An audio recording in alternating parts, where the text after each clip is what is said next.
नाही, मी यामध्ये कायदेशीर आणि जी कॉन्स्टिट्युशनल प्रक्रिया आहे प्लीज सर. ती मी आपल्याला सांगतो. हा यामध्ये डेव्हलपमेंट अशी आहे की lily Thomas versus union of India हे 2013चं एक प्रकरण आहे. हा त्यामध्ये सर्वोच्च न्यायालयाने असं असं जजमेंट दिलेलं आहे की 2 वर्ष शिक्षा झाल्यानंतर ऑटोमॅटिक सस्पेन्शन लागू होईल, अशी त्याच्यामध्ये तरतूद, असं जजमेंट होतं ते. हा त्याप्रमाणे हे ऑटोमॅटिक सस्पेन्शन लागू होईल झालेलं आहे. पण यामध्ये कॉन्स्टिट्युशनल प्रोव्हिजन मी आपल्याला फक्त पॉइंट आउट करू इच्छितो. हा जे हा 191 डिस्क्वालिफिकेशन फॉर मेंबरशिप, हम्म यामध्ये सगळ्या डिस्क्वालिफिकेशनच्या तरतुदी सदस्यांच्या दिलेल्या आहेत. जर एखादा जर सदस्य जर कुठल्याही कायद्याखाली, पार्लमेंटच्या कायद्याखाली जर डिस्क्वालिफाय झाला असेल, तर त्याला 192 प्रमाणे ज्या प्रोसिजर आहे, ती प्रोसिजर अशी आहे की decision on question as to disqualification of members. If any question arises as to whether a member of House of Legislature of a state has हम्म become subject to any of the disqualification, then the question shall be referred for the decision of the governor and his decision shall be final. आणि त्यामध्ये पुढे असं म्हटलंय, हम्म before giving any decision on any such question the governor shall obtain the opinion of the election commission and shall act according to such that opinion. हा यामध्ये ही procedure constitutional procedure आहे. आता कदाचित ती ऑटोमॅटिक शिक्षा जरी अंमलात म्हणजे तशी आलेली आहे सुप्रीम कोर्टाच्या निर्णयाप्रमाणे, पण हम्म ही कदाचित ही प्रोसिजर तिथे फॉलो होत असेल विधिमंडळ सचिवालयाच्या कार्यालयामध्ये, कारण ही कॉन्स्टिट्युशनल प्रोसिजर आहे आणि ही मॅन्डेटरी प्रोसिजर आहे. त्यामुळे आपण जे म्हणताय 2-3 दिवसाचा वेळ जो लागतोय, हा कदाचित त्यामुळे तो वेळ लागत असावा, असं माझं एक बरं, काही लीगल टाइम बाउंड ओपिनियन. आहे सर याच्यासाठी? प्लीज सांगा. कायदेशीर टाइम बाउंड यामध्ये या टाइम बाउंड जे मध्ये केलं जाऊ शकतं, नाहीतर मग असं होऊ शकतं की उद्या कोर्टाची केस चालू आहे, काही तारखा पडतील आणि तोपर्यंत त्याच्यातून काय स्टे मिळतो का याच्यासाठी वाट पाहिली जाऊ शकते. टाइम बाउंड काही आहे घट की नाही कायदेशीर? तर सर, याच्यामध्ये घटनेमध्ये काही ग्रे एरिया आहे.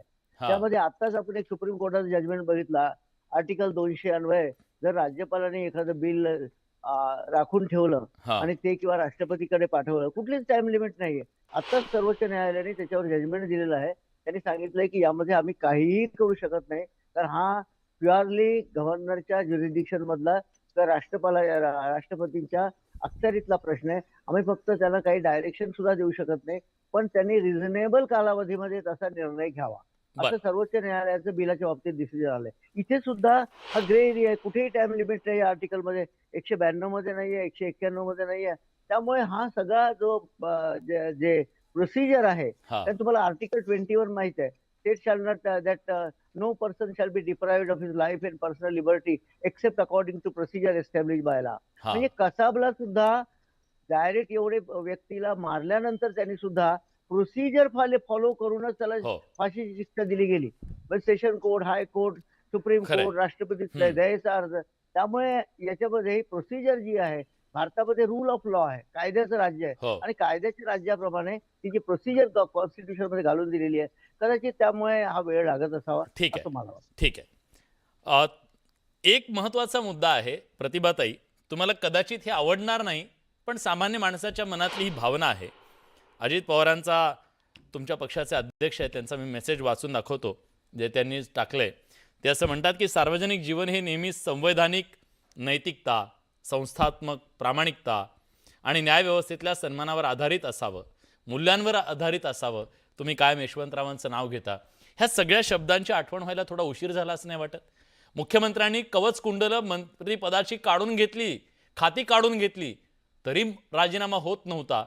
वाटतं ह्या शब्दांची आठवण यायला थोडा उशीर झाला? मुळामध्ये अजितदादा आणि आदरणीय देवेंद्र फडणवीस साहेब मुख्यमंत्री यांची भेट झाल्यानंतरची ती कार्यवाही आहे. हम्म त्यामुळे आमच्या पक्षाची काही भूमिकाच नव्हती आणि फक्त मुख्यमंत्र्यांनीच खाते काढून घेतले असं अजिबात नाहीये. हा ते मुख्यमंत्री आणि उपमुख्यमंत्री यांनी संयुक्तपणे घेतलेला तो निर्णय होता, नंबर 1. आणि नंबर 2, आम्ही आजही यशवंतरावांचं नाव घेणार, उद्याही यशवंतरावांचं नाव घेणार आणि हम्म अंतापर्यंत घेत राहणार. याच्याबद्दल कोणीही शंका घेण्याची गरज नाही. बर. अजिबात उशीर झालेला नाहीये, कारण ही जी केस आहे ही 1989 ते 1994 या काळामध्ये संयुक्त कुटुंबामध्ये शेतकरी म्हणून राहणाऱ्या एका शेतकऱ्याच्या मुलाची केस आहे खरं म्हणजे. बरं. आणि त्यांनी त्या काळामध्ये ती सदनिका घेतलेली हा. आहे. तेव्हा ते कोणतेही लोकप्रतिनिधी नव्हते आणि त्याच्यानंतर ते 5 वेळा आमदार झाले आणि आत्ता मधल्या काळामध्ये ते मंत्री आहेत.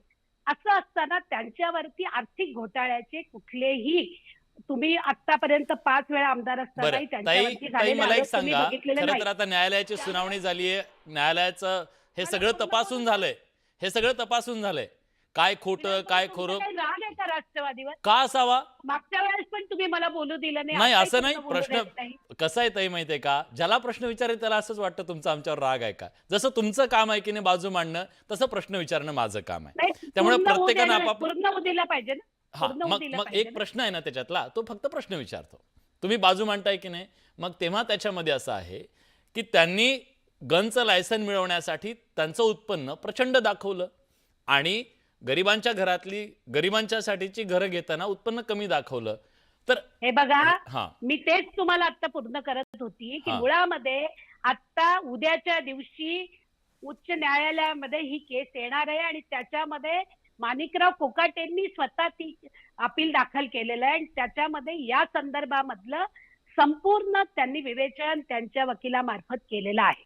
त्यामुळे मी आत्ता तुम्हाला आज सांगणं ते बरोबर होणार नाही, पण त्याचं आणि याच्यामध्ये किती अंतर आहे आणि काय संबंध आहे हे तुम्हाला उद्या कळेल. आणि उद्या पुन्हा तुम्ही याच्यावर बोलले हा. तर या विषयावर मी तुमच्याशी बोलेन.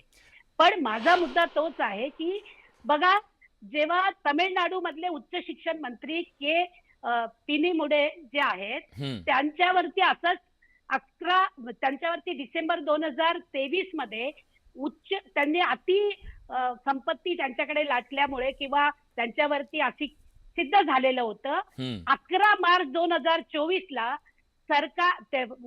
सुप्रीम कोर्टाने त्यांची ही स्थगितीच नाही नुसती त्यांच्यावरच्या शिक्षेची आणि त्यांना जे केलं होतं ते जो आरोप केला होता त्यालाही स्थगिती दिलेली होती. आणि त्यावेळेस ते असं म्हटलेले होते की कोणावरही अशा पद्धतीनं लोकप्रतिनिधी म्हणून अन्याय होऊ नये, त्याच्यासाठी त्यांना पुरेशी संधी दिली गेली पाहिजे आणि म्हणून ते पुन्हा एकदा मंत्रिमंडळामध्ये आलेले होते. त्यामुळे आपण हे समजून तो घेतलं मुद्दाच पाहिजे. नाहीये हो, तुमचा काहीतरी गैरसमज होतोय. महाराष्ट्राचं म्हणणं असं आहे, पत्रकार सगळ्यांचं म्हणणं हे आहे, तुम्हाला तो कायदेशीर अधिकार आहे ना तो वापरलाच पाहिजे. तुम्हाला हायकोर्ट आहे, सुप्रीम कोर्ट आहे, तो मुद्दा नाही. पण शिक्षा झाल्यानंतर नैतिकता, जे प्रश्न आता हे शब्द डोळ्यात पाणी आणणारे जे शब्द आता आलेत ना, त्याची आठवण काल करून दिली जात होती तेव्हा कुणी ऐकायला तयार नव्हतं. नैतिकता कशी बघायची? राहुल गांधींवरती, सुनील केदारांवरती केस झाली की अन्याय झाला म्हणून बोलायचं आणि त्यांचं हे करायला नव्हतं पाहिजे म्हणून विरोधकांनी बोलायचं. अहो, कारवाई झाली ना, असं काय करतात? माध्यमांनी बोलायचं आणि आता परत म्हणायचं की लगेच नैतिकता म्हणून राजीनामा द्या. ही काय पद्धत झाली? त्यांना नैसर्गिक न्यायाप्रमाणे कोर्टामध्ये जाण्याचा अधिकार आहे आणि त्या अधिकाराप्रमाणे ते लढतायत. आता विधिमंडळाने त्या सचिवांनी काय करायचं तो त्यांचा प्रश्न आहे. ठीक आहे. तो त्यांना